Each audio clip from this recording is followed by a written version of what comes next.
பேதுரு கேட்கிறாரு, ஒரு சகோதரன் என் சகோதரர் வந்து தப்பு செஞ்சுட்டா எவ்வளவு வாட்டி மன்னிக்கணும்? 7 முறையா 70 முறையா? ஆண்டவர் சொல்றாரு 70 முறை மன்னிக்கிறார். அப்ப 70ன்ற வார்த்தை என்னன்னா அது முடிவடையுதுன்னு அர்த்தம். அப்படின்னு அர்த்தம் மன்னிச்சுனேருன்றாரு.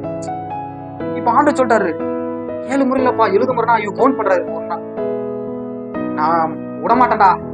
ஆண்டவர் சொல்றாருல அந்த வார்த்தையை நான் நிறைவேற்றிட்டு 70 ஆயிட்டு பிறகும் 71 இருந்தாலும் நான் நியாயம் தெரிவிக்கிறேன், அவனை விட மாட்டேன்டா. எப்படிப்பட்ட ஆண்டோட வார்த்தை இப்படிலாம் பாருங்க மாத்துறாங்க. அப்படின்னு அர்த்தம் 70 அர்த்தம்னா பரிபூர்ண அர்த்தம். மன்னிச்சு நேருன்னு ஆண்டவர். எவ்வளவு பேர் சொந்தக்காரங்க நம்மளுக்கு விரோதமா தவறு செஞ்சிருப்பாங்க, ஃப்ரெண்ட்ஸுங்க, பிள்ளைங்க, அப்பா அம்மாங்க எல்லாருமே நம்மளுக்கு துரோகம் பண்ணிருப்பாங்க, நம்மளை அவமானப்படுத்திருப்பாங்க. இயேசு கிறிஸ்து சிலுவையில பார்த்து பிதாவே இவர்களுக்கு மன்னிங்க சொன்னது போல, ஸ்தேவான் பிதாவே இவர்களுக்கு மன்னிங்க சொன்னது போல நம்மளும் ஒருத்தவங்க மன்னிக்கிறோம். நீங்க மன்னிச்சு பாருங்க, உங்களை போல தாழ்மை உள்ளவங்க யாருமே இருக்காது இல்லையா? சில பேர்லாம் சொல்லுவாங்க, அதாவது நான் மன்னிச்சிட்டேன் மறக்க முடியல.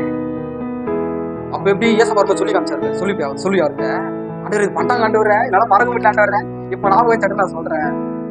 சில பேர் நான் டைலாக் நான் கேள்விப்பட்டுக்கிறேன், இவங்க தப்பு பண்ணாங்க, என் வாழ்க்கை துரோகம் பண்ணாங்க, மன்னிச்சிட்டேன் மறக்க முடியல. ஏசப்பா நீங்க செஞ்ச பாவத்தை மன்னிச்சாரா மறந்துட்டாரா? அவர் மறந்துட்டாரா நீங்களும் மறந்துடுங்க.